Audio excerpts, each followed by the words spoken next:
একদিন আয়নার সামনে দাঁড়িয়ে মনে হলো আমি কি এই জন্যই জন্মেছিলাম।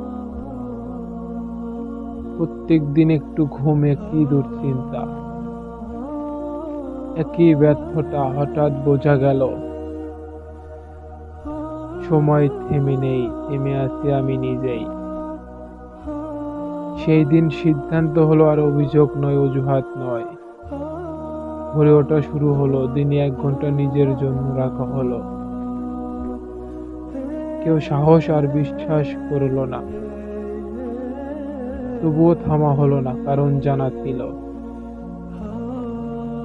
নীরবে বদলালে জীবন জোরে কথা বলে। আগে যারা অবহেলা করতো আজ তারা সম্মানের সাথে নাম নেয়। জীবন পাল্টাতে চাইলে আজই নিজেকে পাল্টা।